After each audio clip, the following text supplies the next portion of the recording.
নমস্কার।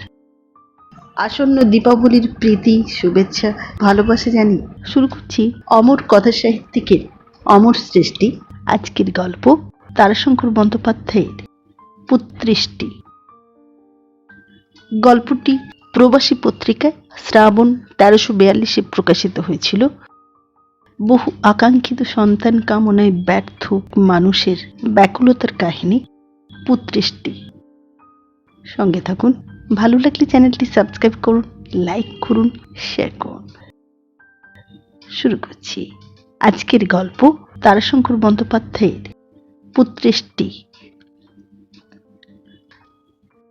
রামচন্দ্রপুরের উত্তর পাড়ার বাড়ুজ্যে বাড়ির মেজকর্তা বৈঠকখানে একা বসিয়া কি যেন ভাবিতেছিলেন। অকস্মাৎ কি যেন তাহার খেয়াল হইল। পট করিয়া এক গাছে গোঁফ টানিয়া ছিঁড়িয়া ফেলিলেন।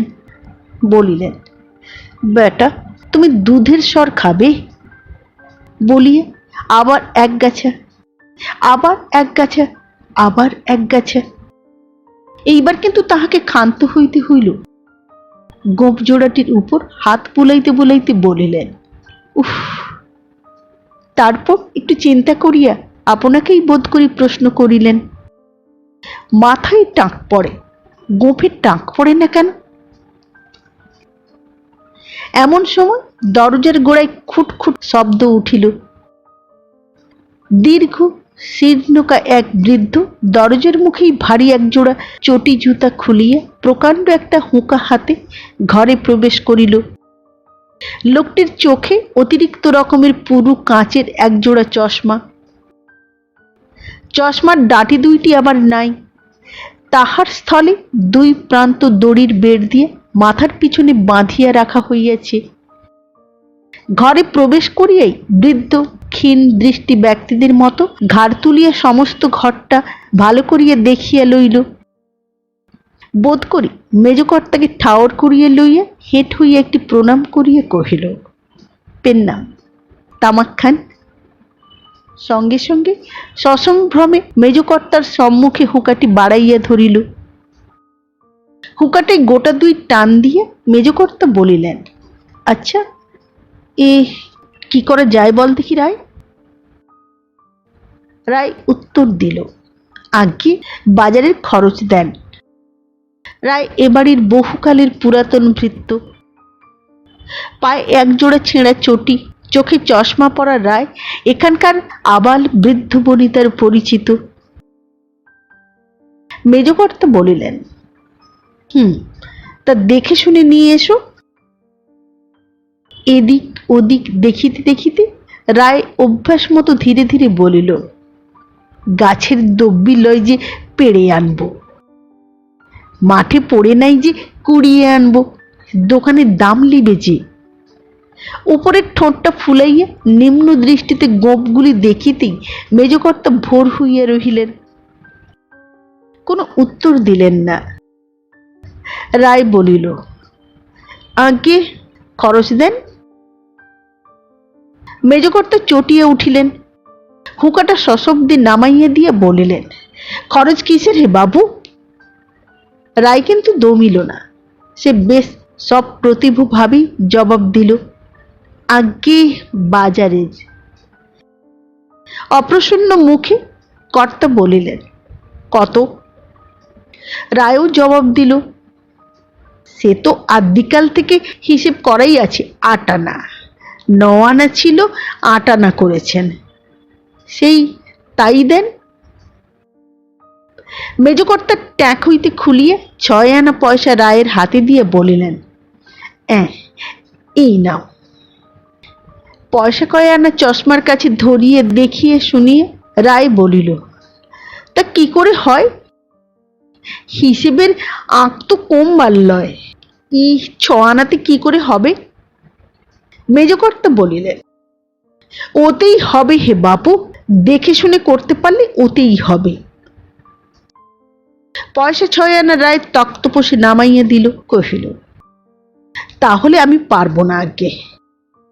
যে পারবে তাকেই পাঠান আপনি, আমি বৌমাকে গিয়ে বলে খালাস। সঙ্গে সঙ্গে সে ফিরিল। মেজকর্তা তাড়াতাড়ি বলিলেন, বলি শোনো হে, শোনো শোনো, এই এই নাও। বলিয়া এবার কোঁচার খুঁট হইতে একটি আনি বাহির করিলেন।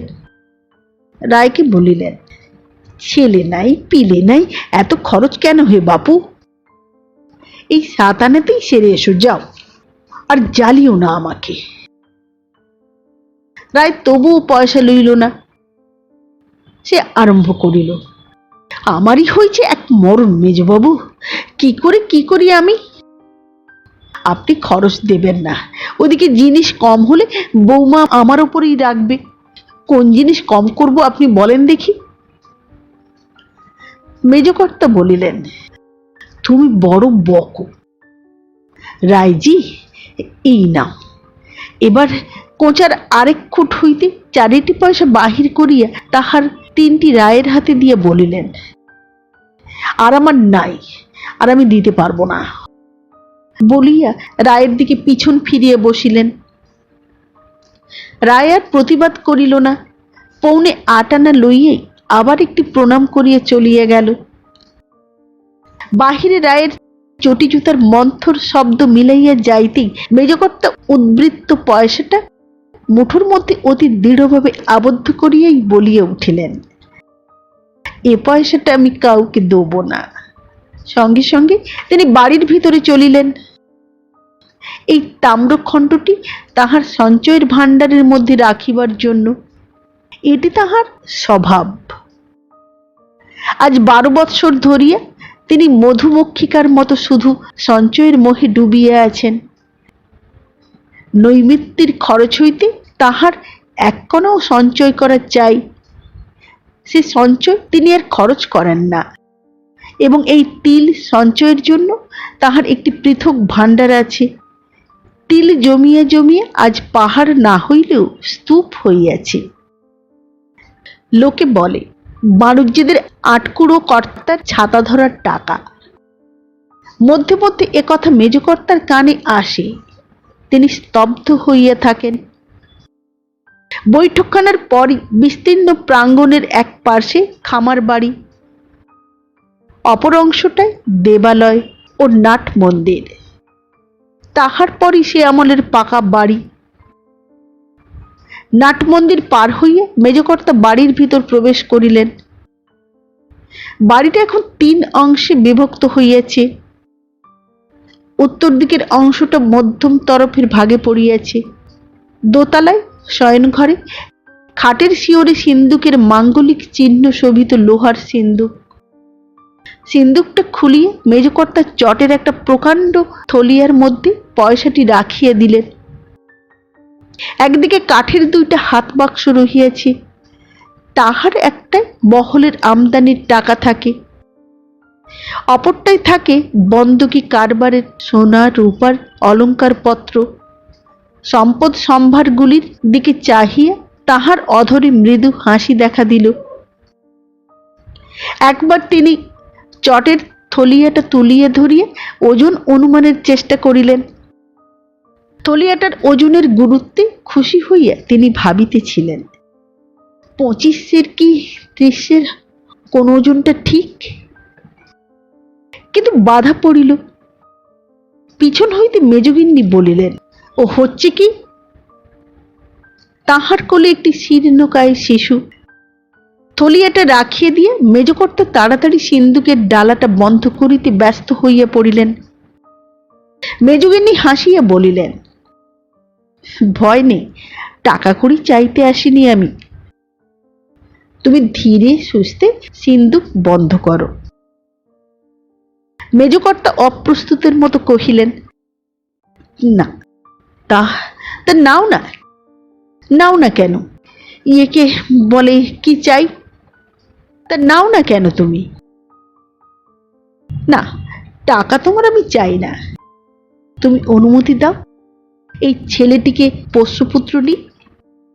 বড় সুন্দর ছেলে গো, দেখো দেখো একবার। মেজকর্তা স্থির দৃষ্টিতে মেজগিন্নির মুখের দিকে চাহিয়ে রহিলেন। শিশুর দিকে চাহিলেন না বা কোনো উত্তরও দিলেন না। মেজগিন্নি বলিলেন, ছেলের জন্য তোমার মনের কষ্ট আমি জানি, আমাকে লুকুলে কি হবে, আমার তো চোখ আছে। কি মানুষ, কি হয়ে গেলে। কতবার বললাম আবার তুমি বিয়ে করো, সেও করলে না। মেজকর্তার চিত্ত বোধ করি অস্থির হইয়া উঠিতেছিল। তাহার অঙ্গভঙ্গির চাঞ্চল্যে সে অস্থিরতা পরিস্ফুট হইয়া উঠিল। তিনি কি বলিতে গেলেন, কিন্তু বাধা দিয়ে মেজগিন্নি বলিলেন, স্থির হয়ে বসো দেখি, আমার কাছেও তুমি পাগল সেজে থাকবে। সমস্ত শরীরটা দুই হাতে চুলকাইতে চুলকাইতে মেজকর্তা বলিলেন, যে গরম, শরীর সুরসুর করছে। বিছানার উপর হইতে পাখা তুলিয়ে লইয়া মেজগিন্নি বলিলেন, বসো, আমি বাতাস করি। বারদুই শুষ্ক কাশি কাশিয়ে মেজকর্তা বলিলেন, গরুগুলো কি করছে, মানে খেতে টেতে পেলে কিনা, ছাড়ো ছাড়ো, পথ ছাড়ো। দরজার মুখ বন্ধ করিয়া দাঁড়াইয়া মেজগিন্নি বলিলেন, আমার কথা শেষ হোক তবে যাবে। শোনো, এই ছেলেটিকে আমি পুষি নেব।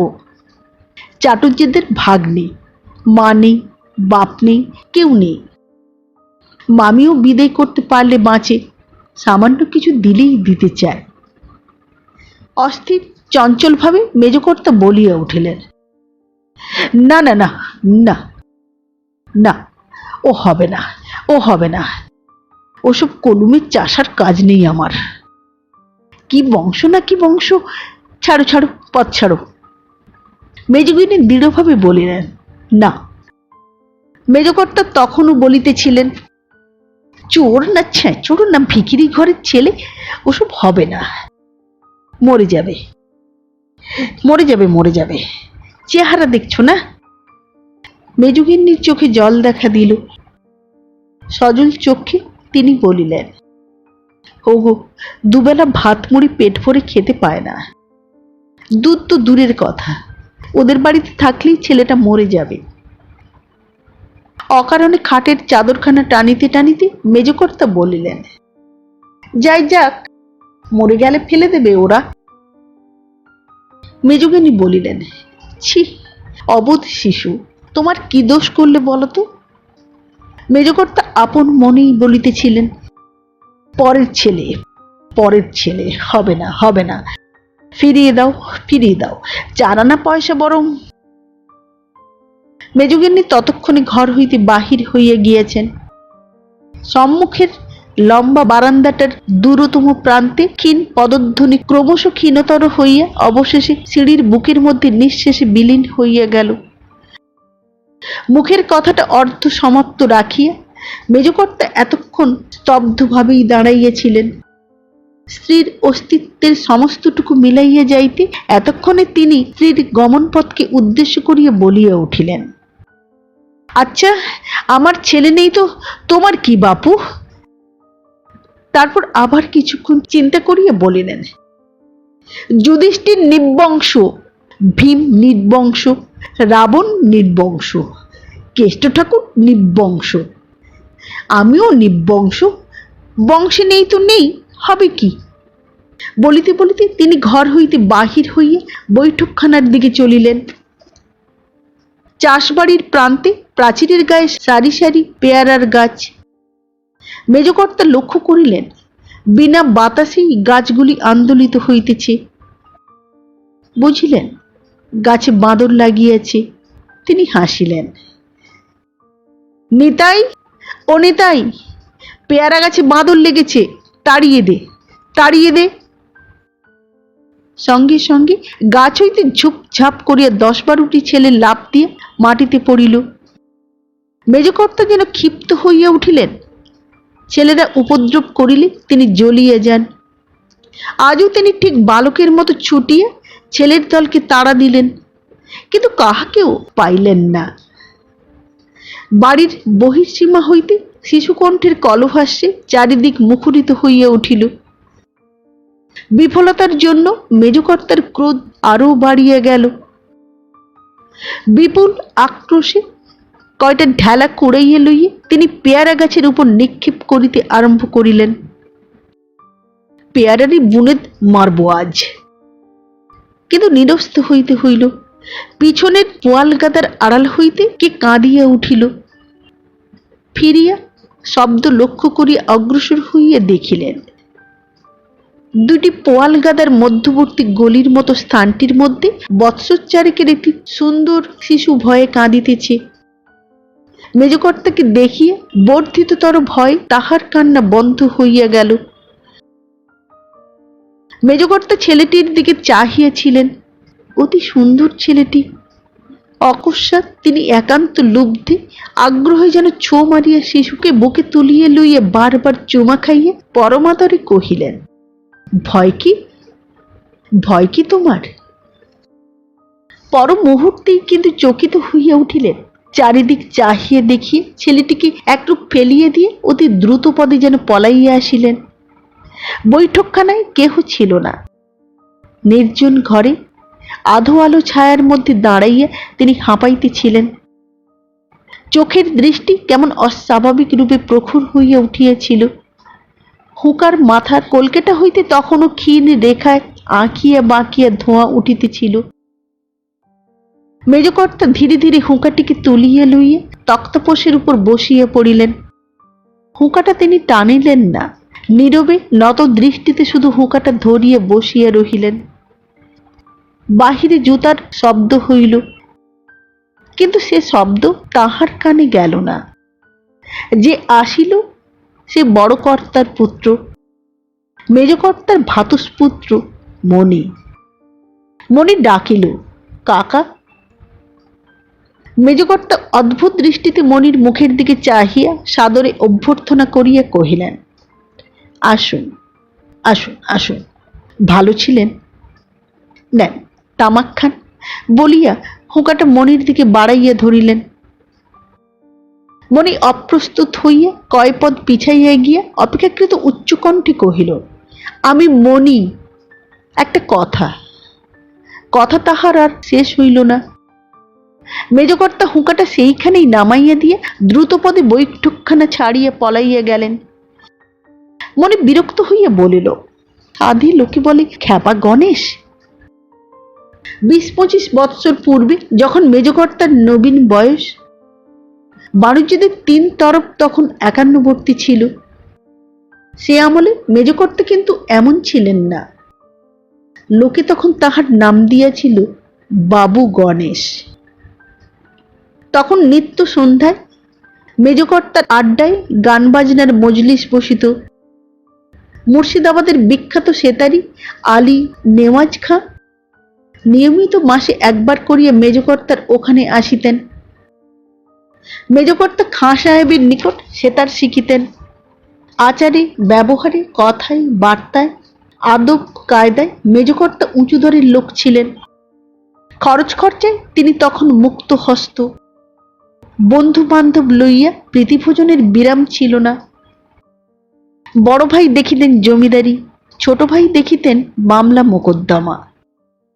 মেজকর্তার উপরে ছিল জোত জমা, পুকুর, বাগান তদারকির ভার। গ্রামের প্রান্তে চাষবাড়িতে মেজকর্তার মজলিস বসিত। নিস্তব্ধ রাত্রে বিপুল হাস্যধ্বনিতে সুষুপ্ত গ্রামবাসী চকিত হইয়া উঠিয়া বসিত, কিন্তু পরক্ষণেই আবার নিশ্চিন্ত হইয়া শয়ন করিত। বুঝিতে পারিত মেজকর্তা হাসিতেছেন। এমনি করিয়া ১০-১২ বৎসর কাটিয়া গেল। তখন মেজকর্তার বয়স ৩০, মেজগিন্নি ২৫ অতিক্রম করিয়াছেন। সেদিন সকালে স্নান আহ্নিক সারিয়া মেজকর্তার ছোট ভাই কার্তিকের মেজ খোকাকে কোলে লইয়া জল খাইতেছিলেন। বাড়ির ৫টি ছেলের মধ্যে এই শিশুটি নিঃসন্তান মেজকর্তার বড় প্রিয়। নিজে খাইতে খাইতে খোকার মুখে একটু করিয়া তুলিয়া দিতেছিলেন।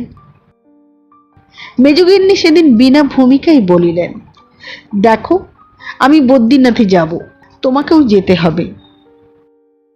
মেজকর্তা ভাইপোকে লইয়া মাতিয়াছিলেন। অন্যমনস্কভাবেই প্রশ্ন করিলেন, কেন? ধর্ণা দেব বাবার কাছে। মেজকর্তা এবার যেন সজাগ হইয়া উঠিলেন। মেজগিন্নির কণ্ঠ বিলম্বিত মাদুলি ও কবচগুলির দিকে চাহিয়া বলিলেন, অনেক তো করলে, আর কেন? মেজগিন্নির চোখে জল দেখা দিল, কণ্ঠস্বর কাঁপিতেছিল। বলিলেন, তুমি এই কথা বলছো? মেজকর্তা খোলা জানালা দিয়ে আকাশের দিকে চাহিয়া বসিয়া রহিলেন। মেজগিন্নি আত্মসংবরণ করিয়া বলিলেন, বাবাকে ধরে একবার দেখব, কত লোকের তো কত বংশ হচ্ছে বাবার কৃপায়, আমিও হতে দেব। মেজকর্তা নীরবেই বসিয়া রহিলেন, কোনো উত্তর দিলেন না। মেজগিন্নিও নীরবে উত্তরের প্রত্যাশায় দাঁড়াইয়া রহিলেন।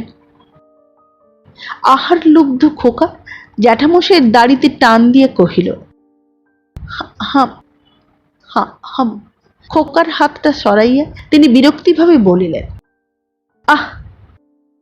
উত্তর না পাইয়া মেজগিন্নি আবার বলিলেন, তুমি না পাঠাও, আমাকে বাপের বাড়ি পাঠিয়ে দাও, সেখান থেকে আমি যাব। ওদিকে কোলের মধ্যে খোকার চাঞ্চল্যের শেষ ছিল না। জ্যাঠার নাকে এবার সে একটা ছোবল মারিয়া বলিল, দে হাম। বিরক্ত হইয়া মেজকর্তা খোকাকে মেজগিন্নির দিকে ঠেলিয়ে দিয়ে বলিলেন, দিয়ে এসো ওকে ওর মার কাছে। মেজগিন্নি খোকাকে কোলে তুলিয়া লইয়া উত্তরের প্রত্যাশায় দাঁড়াইয়া রহিলেন।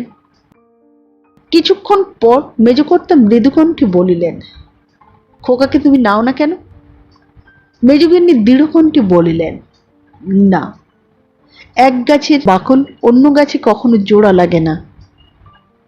মেজকর্তা বহুক্ষণ নীরব থাকিয়া অবশেষে বলিলেন, চলো। তাই চলো।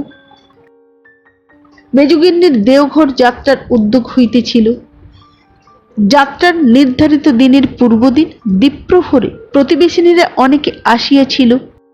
ছোট গিন্নি বড় গিন্নিও ছিলেন। একজন বলিল, বাবার দয়ার শেষ নাই, ওখানে গেলে বাবার দয়া হবেই। অন্য একজন বলিল, কপাল ভাই, কপাল, কপালে না থাকলে বাবার হাত নাই। সঙ্গে সঙ্গে তাহাকে বাধা দিয়ে ক্ষমা ঠাকুরুন বলিয়া উঠিল, ওহ, বলো না মা, বাবার অশান্তি কিছু নেই। কার নিয়ে যে কাকে দেন বাবার ছলনা কি কেউ বুঝতে পারে? ওই যে মুখুজ্জি বাবুদের মণিবউ, ওর যে ওই 10টা ছেলে মরে 3 করে, ও কে জানো? এক মুহূর্তে মজলিসটা জমিয়া উঠিল। খ্যাপা ঠাকুর বাবাকে প্রণাম করি আরম্ভ করিল। ও পাড়ার মুখী দিদি, মানে মোক্ষদা ঠাকুরন গো, ওই ওরই ভাইপো মরে মণিবউয়ের ওই 3 কড়ি। জানো তো, মুখী ঠাকুরন মণিবউর বাড়িতেই থাকতো, খাওয়া পড়া সব ছিল মণিবউর বাড়িতে। দুজনই গলাগলি ভাব। 10টা ছেলে যখন মরল, মুখী ঠাকুরন বদ্রীনাথ গেল মণিবউয়ের হয়ে ছেলের জন্য ধর্ণা দিতে। 3 দিনের দিন স্বপ্ন হলো, উঠে যেতই, ওর ছেলে নাই, হবে না। মুখী সে নাছোড় বান্দা, বলে, না বাবা, দিতেই হবে, না দিলে আমি উঠব না। দ্বিতীয় দিনে ওই স্বপ্ন। মুখী উঠল না, বলে, মরবো বাবা এইখানে। তখন 3 দিনের দিন স্বপ্ন হলো, এই দেখ ভাই, আমার গায়ে কাঁটা দিয়ে উঠেছে। সত্যই খ্যাপা ঠাকুরনের দেহ রোমাঞ্চিত হইয়া উঠিয়াছিল। শ্রোত্রীরা সকলে স্তব্ধ নির্বাক। খ্যাপা ঠাকুরন আবার আরম্ভ করিল, 3 দিনের দিন স্বপ্ন হলো, ওর নাই, তবে কেউ যদি ওকে আপনার দিয়ে দেয় তবে হবে। তুই দিবি? মুখী বলিল, হ্যাঁ বাবা, দেব। বাবা বললেন, বেশ, তবে ওর ছেলে হবে। মুখীর তো আর ছেলে পিলে ছিল না, ছেলে একমাত্র ভাইপো, মুখী তাকে মানুষ করেছিল। 15-16 বছরের সুস্থ সবল ছেলে, ছেলের ছাতি কি! সেই ছেলে ভাই তারই 8 দিনের দিন ধরফড়িয়ে মরে গেল। তখন মুখী বুক চাপড়ে বলে, হায়, আমি করলাম কি গো, আমি করলাম কি গো! এ আমি করলাম কি? সেই ছেলে মরে সেই বছরই মণি বউয়ের এই 3 কুড়ি হলো। সকলে স্তব্ধ অভিভূত হইয়া বসিয়াছিলেন। সহসা বড়গিন্নি বলিয়া উঠিলেন, কি হলো রে মেজো, এমন করছিস কেন? কম্পিত হস্তে মেঝে চাপিয়ে ধরিয়া মেজগিন্নি বলিলেন, দোক্তা খেয়ে মাথা ঘুরছে। রাত্রে তিনি স্বামীকে বলিলেন, দেখো কপালে যদি থাকে তবে এমনি বংশ হবে, বদ্রীনাথ থাক। মেজকর্তা বিস্মিত হইয়া গেলেন, বলিলেন, আবার কি হলো? মেজগিন্নি সে কথা স্বামীর কাছে প্রকাশ করিতে পারিলেন না। সকরুণ নেত্রে স্বামীর মুখের দিকে শুধু চাহিয়া রহিলেন। মেজকর্তা আদর করিয়া স্ত্রীকে বলিলেন, ছি, এমন দোমনা হওয়া ভালো নয়। বাবা বৈদ্যনাথ যে কি স্বপ্নাদেশ দিলেন সে কথা মেজকর্তা এবং মেজগিন্নি জানেন। তৃতীয় ব্যক্তির নিকট সে কথা তাহারা প্রকাশ করিলেন না। প্রত্যাবর্তনের কয়দিন পরে মেজকর্তা বড় ভাইকে গিয়ে বলিলেন, আমার একটি কথা ছিল দাদা। বড় কর্তা কি একটা দলিল পড়িতেছিলেন, দলিলখানা রাখিয়ে দিয়ে তিনি বলিলেন, কি বলবে বলো। একটু ইতস্তত করি মেজকর্তা বলিলেন, আমি মনে করছি পোষ্যপুত্র নেব। বড় কর্তা প্রশ্ন করিলেন, বাবার দয়া হলো না? মেজকর্তা বলিলেন, সে কথা থাক, এখন আমার ইচ্ছে, মেজ বউয়েরও ইচ্ছে যে কার্তিকের মেজ খোকাকে। বড় কর্তা বলিলেন, সে কথা কার্তিককে বলো, ছোট বৌমার মতো চাই তাকেও বলা দরকার। মেজকর্তা বলিলেন, সে আমি তোমারই উপর ভার দিচ্ছি। বড় কর্তা বলিলেন, বেশ, আমি বলছি কার্তিককে। কয়েক মুহূর্ত পরে আবার বড়বাবু বলিলেন, এ তোমার সাধু সংকল্প গণেশ, ঘরের সম্পত্তি ঘরে থাকবে, একই বংশ, খুব ভালো কথা। মেজকর্তা হাসি মুখে চাষবাড়ি চলিয়ে গেলেন। সেখানে সেদিন পোষ্যপুত্র গ্রহণ উপলক্ষে যাগযজ্ঞ ব্রাহ্মণ ভোজন উৎসব আয়োজনের ফর্দও হইয়া গেল। গোল বাঁধিল উৎসবের ফর্দের সময়। বন্ধুদের একদল বলিল, যাত্রাগান হোক, কলকাতার যাত্রা। আরেক দল বলিল, তার চেয়ে ভেড়ার গোয়ালে আগুন ধরিয়ে দাও, করাতে হলে খ্যামটা নাচ করাতে হবে। মেজকর্তা বলিলেন, কুছ পরোয়া নাই, ও 2 হবে। আরেকদিন হোক বৈঠকি মজলিস, খাঁ সাহেবকে লেখা হোক, উনি সব ওস্তাদ যন্ত্রী নিয়ে আসবেন। দ্বীপ প্রহরে ফিরিয়া বাড়ির ফটকে ঢুকিয়েই মেজকর্তা দেখিলেন, কার্তিক মেজ খোকাকে কোলে লইয়া বৈঠকখানা হইতে বাড়ির ভিতর চলিয়াছে। বুঝিলেন কথাবার্তা শেষ হইয়া গিয়াছে। সানন্দে দ্রুতপদে তিনি অগ্রসর হইয়া হাত বাড়াইয়া খোকাকে ডাকিলেন, বাপুধন। কথার সাড়ায় ঘুরিয়া দাঁড়াইয়া কার্তিক রুষ্ট স্বরে বলিল, না। তারপর মেজ ভাইয়ের আপাত মস্তক তীক্ষ্ণ দৃষ্টিতে নিরীক্ষণ করিয়া কহিল, এত বড় চণ্ডাল হিংসুটে তুমি, তা আমি জানতাম না। মেজকর্তা স্তম্ভিত হইয়া গেলেন। কোনো উত্তর না পাইয়া কার্তিক আবার বলিল, এই শিশুকে বধ করে তুমি বংশ রাখতে চাও? ছি ছি ছি। চারিদিক যেন দুলিয়ে উঠিল। মেজকর্তা আর্তস্বরে বলিলেন, কার্তিক। কার্তিকও তখন ক্রোধে জ্ঞান শূন্য। সে বলিল, তুমি লুকুলে কি হবে, সত্যি কথা কখনো ঢাকা থাকে না, বুঝেছ? আমরা বাবার স্বপ্নের কথা শুনেছি। চণ্ডাল, তুমি চণ্ডাল।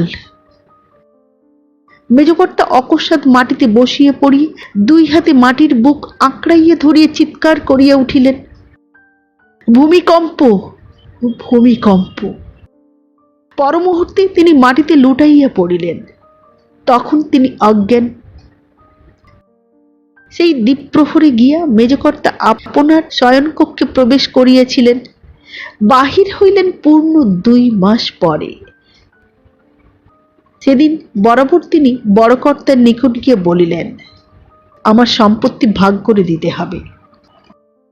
বড় কর্তা চমকিয়া উঠিলেন, কিন্তু পর মুহূর্তে আত্মসংবরণ করিয়া বলিলেন, বসো। ঘরের মধ্যে অস্থিরভাবে পদচারণা করিতে করিতে মেজকর্তা এক স্থানে থমকিয়া দাঁড়াইলেন। দেওয়ালের গায়ে ঝুঁকিয়া পড়িয়া নিবিষ্ট চিত্তে দেখিতে দেখিতে কি বলিয়া উঠিলেন, বাপরে, বেটা পিঁপড়ের বংশবৃদ্ধি দেখো দেখি। উফ, সবারই মুখে একটা করে দ্বীপ। বলিতে বলিতে তিনি দুই হাত দিয়ে পিপীলিকা শ্রেণীকে দলিয়ে পিষিয়ে দিতে আরম্ভ করিলেন। বড় কর্তা উঠিয়া আসিয়াছিলেন। মেজ ভাইয়ের পিঠে হাত দিয়ে তিনি ডাকিলেন, গণেশ। একান্ত লজ্জিত ভাবে কিছুক্ষণ দাঁড়াইয়া থাকিয়া মেজকর্তা ঘর হইতে ছুটিয়া বাহির হইয়া পলাইয়া গেলেন। বড় কর্তা কবিরাজ আনাইয়াছিলেন, কিন্তু মেজকর্তা ফিরাইয়া দিলেন। ঘর হইতেই বলিয়া পাঠাইলেন, বিষয় ভাগ করে দেয়া হোক আমার।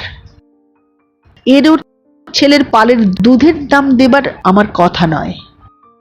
তারপর বিছানার উপরে সজোরে একটি কিল বসাইয়া দিয়ে বলিয়া উঠিলেন, মারি বেটা বুদ্ধিনাথের মাথায় রাবণের মতো এক কিল। যাক বেটা মাটিতে বসে, কচু কচু, দেবতা না কচু। কিছুদিনের মধ্যেই সম্পত্তি ভাগ হইয়া গেল। সে আজ 12 বৎসরের কথা। তারপর হইতে মেজকর্তা এমনি ধারায় চলিয়াছেন। আরও একটি পরিবর্তন তাহার আসিয়াছিল। জপে তপে ধর্মে কর্মে তাহার গভীর অনুরাগ দেখা দিল। দারুণ শীতে গভীর রাত্রে যখন লোকে লেপের মধ্যেও শীতে কাঁপিতেছে, তখন মেজকর্তা খালি গায়ে হাত দুইটি বুকের উপর আড়াআড়ি ভাবে ভাঁজিয়া গ্রামান্তরের দেবী মন্দির হইতে বিড়বিড় করিয়া কি বলিতে বলিতে অপথ ধরিয়া বাড়ি ফেরেন। যে পথে সাধারণে চলে সে পথ ধরিয়া তিনি চলেন না।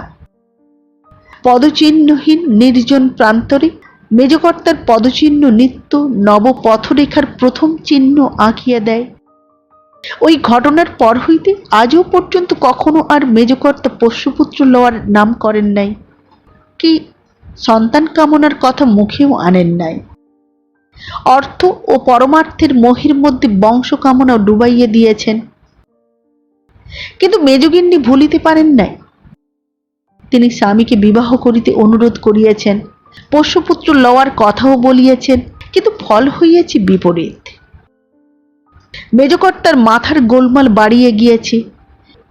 অধিকাংশ সময়ই তাহার অর্থ সঞ্চয়ের পিপাসা বাড়িয়া যাইত। আপন শয়নকক্ষে ওই সিন্দুকটির পাশেই তখন তিনি অবিরাম ঘুরিতেন। বারবার সেটা খুলিয়া দেখিতেন। কখনো কখনো ধর্মে কর্মে অনুরাগ বাড়িত। কাহাকেও কিছু না বলিয়া তিনি তীর্থ দর্শনে বাহির হইয়া পড়িতেন। দেখিয়া শুনিয়া মেজগিন্নি নিরস্ত হইয়াছিলেন। বহুদিন আর ও কথা তোলেন নাই। আজ 4 মাসের পর সহসা চাটুর্যেদের ভাগিনেও এই অনাথ শিশুটিকে দেখিয়ে কিছুতেই আত্মসংবরণ করিতে পারেন নাই। স্বামীর নিকট অনুরোধ জানাইতে আসিয়াছিলেন। ছেলেটির মামি নিচে অপেক্ষা করিয়া দাঁড়াইয়াছিল। ছেলেটিকে দিয়ে কিছু অর্থ প্রত্যাশা তাহাদের ছিল। মেজগিন্নি নিচে আসিয়া নীরবে ছেলেটিকে তাহার কোলে তুলিয়া দিলেন। চাটুর্যে বউ প্রশ্ন করিল, কি হলো? মেজগিন্নি সে কথার উত্তর দিতে পারিলেন না। বুকের ভিতর কান্না মুহুর্মুহু ঠেলিয়া ঠেলিয়া উঠিতেছিল। চাটুর্যে বউ বিস্মিত হইয়া আবার প্রশ্ন করিল, হলো না? ঘাড় নাড়িয়া ইঙ্গিতে মেজগিন্নি জানাইলেন, না। আর তিনি সেখানে দাঁড়াইলেন না। পিছন ফিরিয়ে একটা ঘরের মধ্যে ঢুকিয়া পড়িলেন। দ্বীপ প্রহরে বৃদ্ধ রায় টুকটুক করিয়া আসিয়া চশমা দিয়ে চারিদিক দেখিয়া মেজগিন্নিকে ঠাহর করিয়া লইয়া প্রণাম করিয়া ডাকিল, বৌমা। মেজগিন্নি শুইয়াছিলেন, উঠিয়া বসিলেন। মাথার কাপড়টা একটু টানিয়ে দিয়ে ক্লান্ত মৃদুস্বরে বলিলেন, চলো যাই, বাবু এসেছেন। ঘাড় নাড়িয়া রায় বলিল, মা, খ্যাপার মন বৃন্দাবন। কি বলবো বলো? 11টার ট্রেনে বসে আমি গঙ্গা চানে চললাম। আমি উই উই করতে করতে আর নাই চলে গিয়েছে।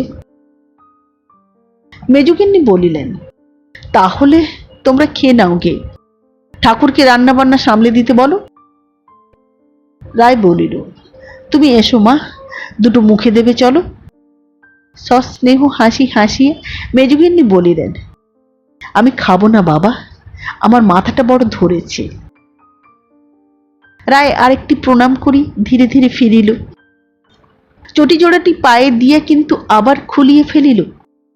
বলিল, না গো বৌমা, ই তোমাদের ভালো লয় বাপু, ই আমার ভালো লাগছে না, দুটো খাও বাপু তুমি। খ্যাপার সঙ্গে তুমি শুদ্ধ খেপলি কি চলে? ধীরে অথচ দৃঢ় স্বরে মেজগিন্নি আদেশ করিলেন, যা বললাম তা করো গে রায়জি। রায় আর কথা কহিল না, চটি জোড়াটি পায়ে দিয়া ঠুক ঠুক করিতে করিতে চলিয়া গেল। বহুকাল পরে মেজকর্তা আজ কেমন অস্থির হইয়া উঠিয়াছিলেন। অস্থির চাঞ্চল্যে মণিকে পর্যন্ত চিনিতে পারেন নাই। হুকা বাড়াইয়া দিতে গিয়াছিলেন, সেটুকু খেয়াল হইতেই লজ্জায় পলাইয়া আসিয়া আপন শয়নঘরের মধ্যে লুকাইয়া বসিয়াছিলেন। কিন্তু বসিয়া থাকিতে পারিলেন না, উঠিয়া ঘরের মধ্যে পায়চারি আরম্ভ করিলেন। অবিরাম ঘুরিতে ঘুরিতে মধ্যে মধ্যে তিনি বলিয়া উঠিতেছিলেন, দূর দূর। একবার ছোট তরফের বাড়ির দিকে মুখ ফিরাইয়া বৃদ্ধাঙ্গুলি নাড়িয়া বলিয়া উঠিলেন, খট খট লবডঙ্কা। পর মুহূর্তেই বলিয়া উঠিলেন, দূর দূর। আবার কয়বার পদচারণা করিয়ে তিনি বিছানার উপর শুইয়া পড়িলেন, কিন্তু সেও ভালো লাগিল না। বিছানা হইতে উঠিয়া আবার তিনি অস্থির পদে ঘরের মধ্যে ঘুরিতে আরম্ভ করিলেন। ঘুরিতে ঘুরিতে চট করিয়া আলনা হইতে কাপড় ও গামছা টানিয়া লইয়া কাঁধে ফেলিয়া বলিয়া উঠিলেন, ধুয়ে ফেলে আসি, শতেক যোজনে থাকি, যদি গঙ্গা বলে ডাকি। বাহিরের হাত বাক্স হইতে খরচ বাহির করিয়া লইয়া সঙ্গে সঙ্গে তিনি বাহির হইয়া পড়িলেন।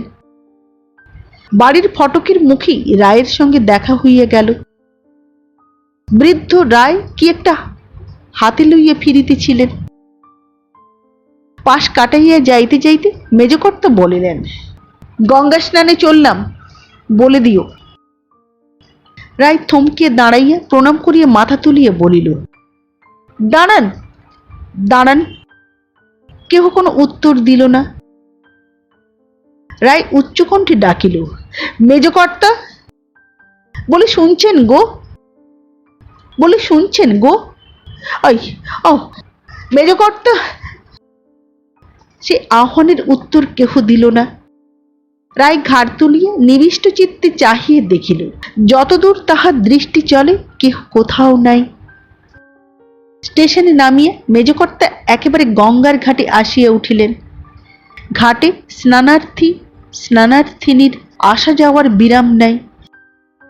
ঘাটের উপরেই ছোট বাজারটিতে ক্রেতা বিক্রেতার ভিড় জমিয়া আছে। মেজকর্তা ঘাটের একপাশে বসিয়া ওপারে ধুধু করা বালুচরের দিকে চাহিয়া বসিয়া রহিলেন। রৌদ্র ছটায় বালুচর ঝিকমিক করিতেছে। বহু দূরে চরের উপর সবুজের রেশ। ঘাটে নানা কলরবের মধ্য হইতে নানা কথা তাহার কানে আসিতেছিল। অতি নিকটেই কাহারা আলোচনা করিতেছিল। আশ্চর্য সাধু বাবা, যে যাচ্ছে তারই নাম ধরে ডাকছে। কোথা আমাদের বাড়ি বলো দেখি, ঠিক বলে দিলে। আরেকজন অতি মৃদুস্বরে বলিল, শ্মশানের ঘাটওয়াল বলছিল কি জানো, বলছিল বাবা মরা খায়। মেজকর্তা আগ্রহ ভরে প্রশ্ন করিলেন, কোথা হে কোথা? একজন উত্তর দিল, সাধু কি লোকালয়ে থাকে হে বাপু? সাধু যে সে থাকবে শ্মশানে। মেজকর্তা উঠিয়া পড়িলেন। গঙ্গার তটভূমির উপর ঘন জঙ্গলের মধ্য দিয়ে সংকীর্ণ এক ফালি পথ চলিয়া গিয়েছে। সেই পথটা ধরিয়ে শ্মশানের টিনের চালাটায় আসিয়া তিনি দাঁড়াইলেন। অনতি দূরে গঙ্গা গর্ভের নিকট বালুচরের উপর বেশ একটি জনতা মধুচক্রে মধুমক্ষিকার মতো জমিয়ে আছে। তিনি বুঝিলেন সন্ন্যাসী ওইখানেই অবস্থান করিতেছেন। তিনি অগ্রসর হইয়া জনতার মধ্যে মিশিয়ে গেলেন। জনতার মধ্যস্থলে প্রকাণ্ড একটা ধুনির সম্মুখে ভীমকায় উগ্র দর্শন এক সন্ন্যাসী বসিয়া আছেন। নানা জনকে তিনি নানা কথা বলিতেছিলেন। মধ্যে মধ্যে অপরিচিত জনতার মধ্যে হইতে এক একজনের নাম ধরিয়া ডাকিতেছিলেন। থাকিতে থাকিতে এক সময় মেজকর্তার দৃষ্টির সহিত সন্ন্যাসীর দৃষ্টি মিলিত হইয়া গেল। কয়েক মুহূর্ত পরে মৃদু হাসিয়া সন্ন্যাসী বলিলেন, এসো বাবা গণেশ বাড়ুজ্যে। রামচন্দ্রপুরের বাড়ুজ্যে বাড়ির মেজকর্তা গণেশ বাড়ুজ্যে, এসো এসো। মেজকর্তা বিস্ময়ে স্তম্ভিত হইয়া গেলেন। পর মুহূর্তে বিপুল ভয়ে তিনি অভিভূত হইয়া পড়িলেন। সন্ন্যাসী যদি অন্তরের আরো কোনো কথা এই জনতার সমক্ষে বলিয়া দেয়। তিনি তরিত পদে সেখান হইতে চলিয়া আসিয়া আবার গঙ্গার ঘাটের উপর বসিলেন। কতক্ষণ বসিয়াছিলেন তাহার নিজেরই ঠিক ছিল না। অবশেষে তাহার চমক ভাঙিল কাহার কথায়। ঘাটের উপরের বাজারের একজন পরিচিত দোকানদার তাহাকে প্রণাম করিয়া কহিল, ওই মেজকর্তা যে। প্রণাম, ভালো আছেন? মেজকর্তা একটি অর্থহীন হাসি হাসিয়া কহিলেন, ভালো তো। দোকানি বলিল, আগে হ্যাঁ, আপনাদের আশীর্বাদে। তারপর চান টান করুন, পাক শাকের জোগাড় করে দিই, সেবা করবেন চলুন, বেলা যে আর নাই। মেজকর্তা আকাশের দিকে চাহিয়া দেখিল, সত্যই বেলা আর বেশি নাই। সূর্যমণ্ডলে ক্লান্তির রক্তাভা দেখা দিয়েছে। তাড়াতাড়ি উঠিয়ে বলিলেন, তাই তো, তাই মানে ফেরবার ট্রেনটা? হাসিয়ে দোকানি বলিল, সে তো কাল সেই সকাল 9টায়। 3টের গাড়ি তো অনেকক্ষণ চলে গিয়েছে। মেজকর্তা ধীরে ধীরে চিন্তান্বিত ভাবে ঘাটের ধাপে ধাপে গঙ্গার জলে গিয়ে নামিলেন। গভীর রাত্রি। দোকানের বারান্দায় মেজকর্তা জাগ্রত চোখে শুইয়াছিলেন। ঘুম আসে নাই। বারবার তিনি উঠিয়া বসিতেছিলেন, আবার শুইতেছিলেন। এবার তিনি শয্যা ত্যাগ করিয়া বাহিরে আসিয়া দাঁড়াইলেন। নিস্তব্ধ পল্লী, শুধু গঙ্গা তটের বনভূমিতে ঝিল্লির অবিশ্রান্ত চিৎকার ধ্বনিত হইতেছে। মেজকর্তা শ্মশানের দিকে চলিলেন। বুকের মধ্যে হৃৎপিণ্ড ধকধক করিয়া প্রবল বেগে স্পন্দিত হইতেছিল। শ্মশানের বুকে নামিয়া দেখিলেন, জনশূন্য শ্মশানে অগ্নিকুণ্ডের সম্মুখে সন্ন্যাসী গঙ্গার দিকে মুখ ফিরাইয়া বসিয়া আছেন। অল্প দূরে দাঁড়াইয়া করজোরে মেজকর্তা ডাকিলেন, বাবা। সন্ন্যাসী মুখ না ফিরাইয়াই উত্তর দিলেন, এসো, বসো। সন্ন্যাসীকে প্রণাম করিয়া মেজকর্তা উপবেশন করিলেন। নরকপালের পাত্রে কি একটা পানীয় পান করিয়া সন্ন্যাসী বলিলেন, কামনা নিয়ে এসেছো বাবা? মেজকর্তার কণ্ঠ যেন নিরুদ্ধ হইয়া গিয়াছে, স্বর তাহার বাহির হইল না। সন্ন্যাসী আবার বলিলেন, কি কামনা বলো বাবা, বলো। বহু কষ্টে মেজকর্তা এবার উত্তর দিলেন, বাবা অন্তর্যামী। হাসিয়া সন্ন্যাসী বলিলেন, কিন্তু তোমার কামনার কথা তোমাকেই যে মুখ ফুটে চাইতে হবে বাবা, না চাইলে কি এ সংসারে পাওয়া যায়? তুমি চাও। সেই অঙ্গার লিপ্ত তটভূমির উপরেই লুটাইয়া পড়িয়ে মেজকর্তা বলিলেন, সন্তান, বংশ। বাবা বৈদ্যনাথ আমাকে নিরাশ করেছেন। তুমি দয়া করো বাবা, তুমি দয়া করো বাবা। সন্ন্যাসী স্তব্ধ হইয়া বসিয়া রহিলেন। মেজকর্তাও উঠিলেন না। সেই ভুলুণ্ঠিত অবস্থায় সন্ন্যাসীর পদমূলে পড়িয়া রহিলেন। বহুক্ষণ পর সন্ন্যাসী বলিলেন, ওঠো, ওঠো, উঠে বসো। বসিয়ে ঝুলি হইতে একটা মাটির পাত্র বাহির করিয়া খানিকটা পানীয় তাহাতে দিয়া বলিলেন, মায়ের প্রসাদ পান করো। মেজকর্তা শাক্ত ব্রাহ্মণ বংশের সন্তান, বিনা দ্বিধায় তিনি সেটুকু পান করিয়া ফেলিলেন। সন্ন্যাসী নিজেও পানীয় পান করিয়া বলিলেন, শিববাক্য লঙ্ঘন করা যায় না। যায়? মেজকর্তা হতাশভাবে বলিলেন, না বাবা, যায় না। হাসিয়া সন্ন্যাসী বলিলেন, যায়, পারে, একজন পারে। কে জানিস? মেজকর্তা বলিলেন, না বাবা। খিলখিল করিয়া হাসিয়া সন্ন্যাসী বলিলেন, বাবার কথা রদ করতে পারে মা রে, মা, মা, বেটা মা, আমার কালী মা, যে শিবের বুকে চড়ে নাচে। আবার সেই খিলখিল হাসি। সে হাসির তীক্ষ্ণতায় বনভূমির অন্ধকারও যেন শিহরিয়া উঠিল। উপরে টিনের চালায় সে হাসির প্রতিধ্বনি হইয়া তখনও বাজিতেছিল। মেজকর্তার সর্বাঙ্গ রোমাঞ্চিত হইয়া উঠিল। সন্ন্যাসী আবার এক পাত্র পানি মেজকর্তার পাত্রে ঢালিয়া দিলেন। নিজেও পান করিয়া বলিলেন, মাকে আমার তুষ্ট করতে পারবি? করো জোরে। মেজকর্তা বলিলেন, কি করতে হবে বাবা? মেজকর্তার মুখের নিকট ঝুঁকিয়া পড়িয়ে সন্ন্যাসী বলিলেন, বলি বলি দিতে পারবি? তন্ত্রমতে আমি তোর জন্য মায়ের কাছে পুত্রেষ্টি যজ্ঞ করব, বলি দিতে পারবি? মেজকর্তার মুখ উজ্জ্বল হইয়া উঠিল। বলিলেন, হ্যাঁ বাবা। সন্ন্যাসী বলিলেন, কিন্তু নর বলি পারবি? দিতে পারবি?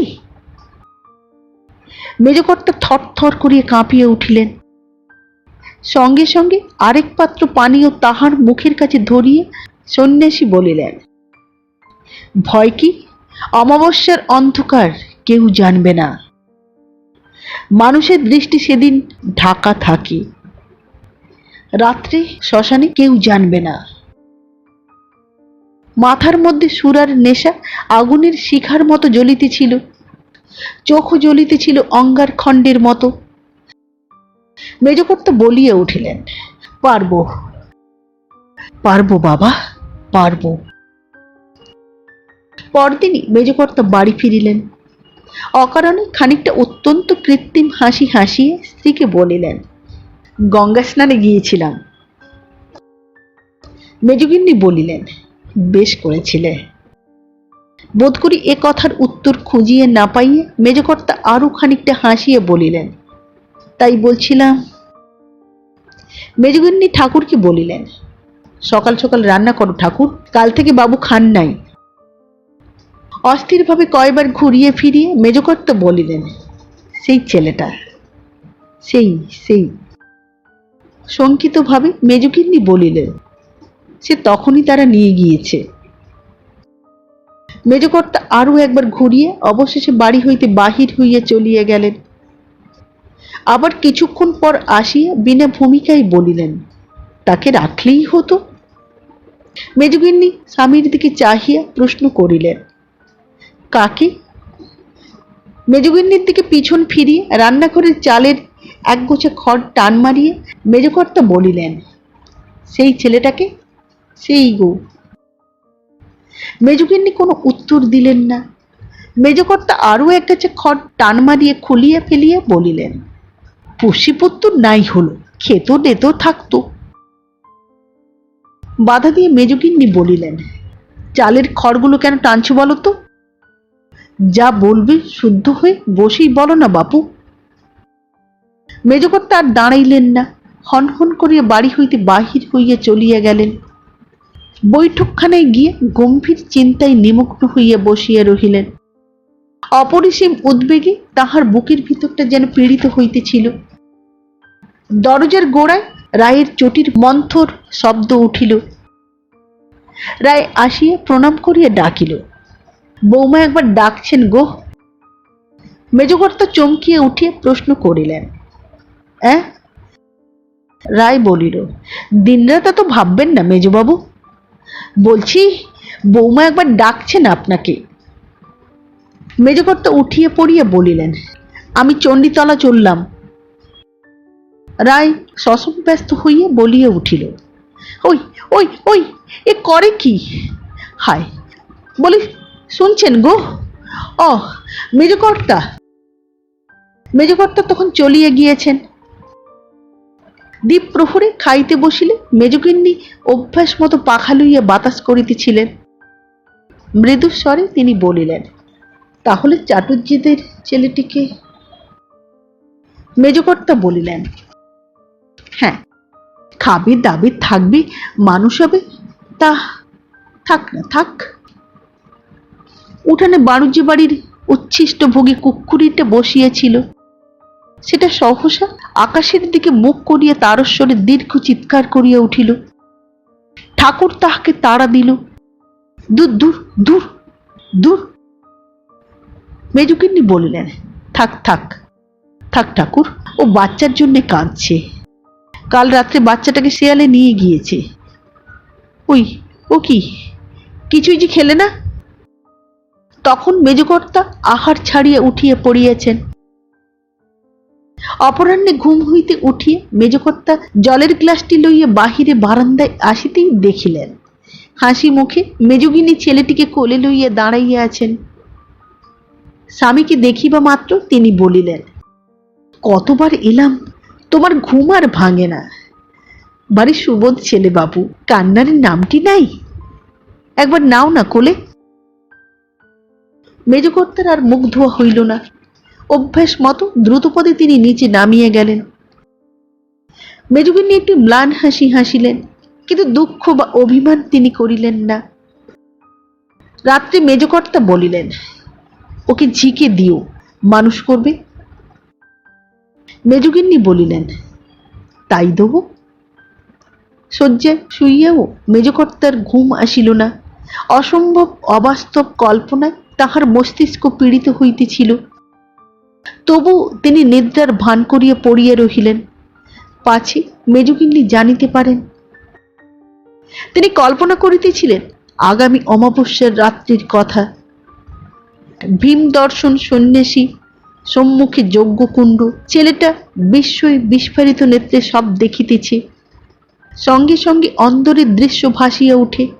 মেজগিন্নি খোকার জন্য ধুলাই লুটাইয়া পড়িয়া আছে। অকস্মাৎ মনে হয় ওই ছেলেটার পরলোকগতা মায়ের কথা। তার আত্মা যদি আসিয়া বলে, দাও দাও ওগো, আমার সন্তান ফিরাইয়া দাও। সঙ্গে সঙ্গে তিনি বালিশের মধ্যে সজোরে মুখ গুঁজিয়া দেন। বাহিরে তারস্বরে কুক্কুরিটা কাঁদিতেছিল। তিনি শিহরিয়া উঠেন, উফ। আবার ধীরে ধীরে মেজকর্তা মনকে দৃঢ় করেন। প্রভাতে উঠি মেজকর্তা দেখিলেন মেজগিন্নি কখন উঠিয়া গিয়েছেন। ওদিকের খাট শূন্য, কিন্তু লক্ষ্য করিয়া দেখিলে বুঝিতে পারিতেন যে শয্যা কেহ স্পর্শ করে নাই। দিন দশেক পর, সেদিন অমাবস্যা, রাত্রে খাওয়া দাওয়ার হাঙ্গামা খুব কম। মেজকর্তা অমাবস্যার উপবাস করেন, রাইজি করে নিশি পালন। মেজকর্তা বাড়িতে নাই। আজ কয়দিন হইতে এক সন্ন্যাসী লইয়া মাতিয়া আছেন। সকালেই বাড়ি হইতে চলিয়া যান, ফেরেন দ্বীপ প্রহরে, আবার খাওয়া দাওয়ার পর বাহির হন, গভীর রাত্রে ফিরিয়া আসেন, তাও বড় অপ্রকৃতিস্থ অবস্থায়। মেজকর্তার সন্ন্যাসী সেবা এমন অসাধারণ কিছু নয়। তন্ত্রমতে জপে তপে সুরাপানও তিনি করিয়া থাকেন। তাহা ছাড়া এখন স্বামীর অনুপস্থিতি মেজগিন্নিরও মন্দ লাগে না।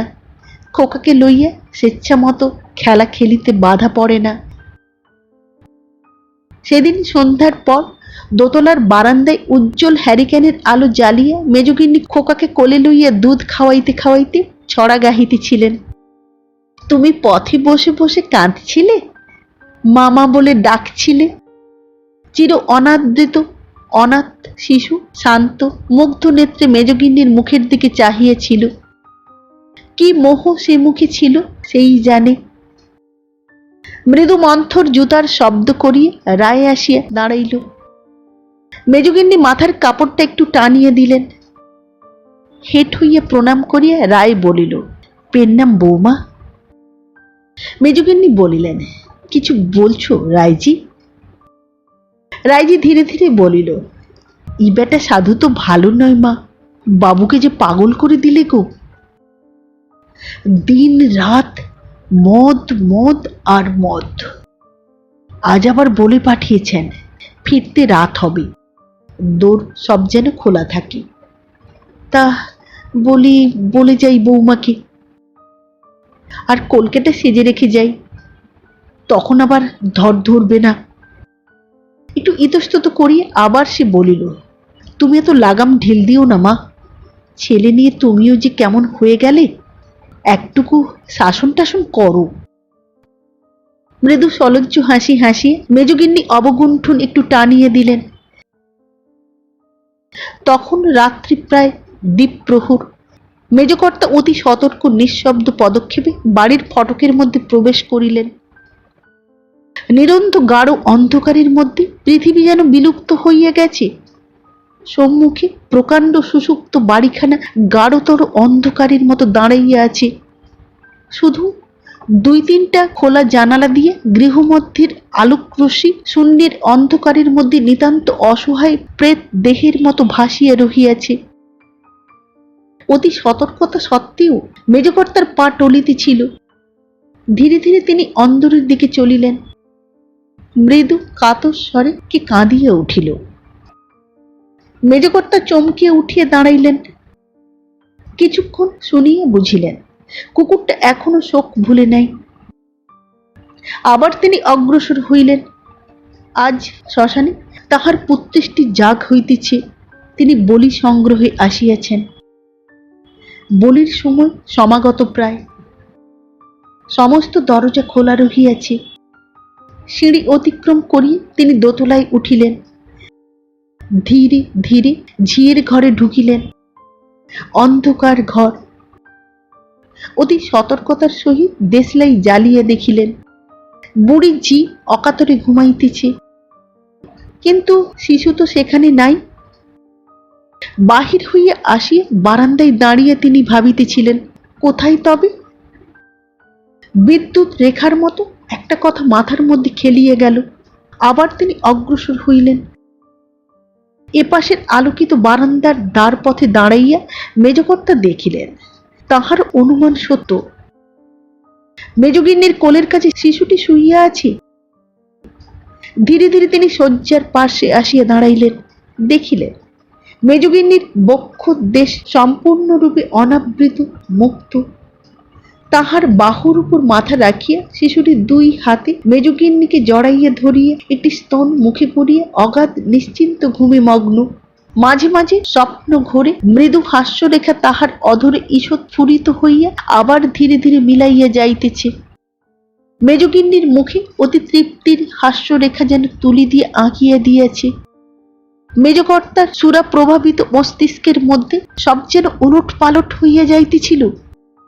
হাত পা থরথর করিয়া কাঁপিতেছিল। তবুও তিনি প্রাণপণে আপনাকে সংযত করিয়া শিশুকে তুলিয়া কাঁধের উপর ফেলিয়া দ্রুত পদে বাহির হইয়া পড়িলেন। বাড়ির বাহিরে প্রাঙ্গণের মধ্যে পড়িয়া গতি আরো দ্রুত করিবার চেষ্টা করিলেন। অকস্মাৎ অমাবস্যার অন্ধকার বিদীর্ণ করিয়া কে কাঁদিয়া উঠিল। মেজবউ! মেজকর্তা স্তব্ধ হইয়া দাঁড়াইলেন। আবার সেই মর্মভেদী চিৎকার। বিশ্বের বেদনা যেন চিৎকারের মধ্যে পঞ্জীভূত হইয়া আছে। মেজকর্তার বুকের ভিতর যেন ঝড় বহিয়া গেল।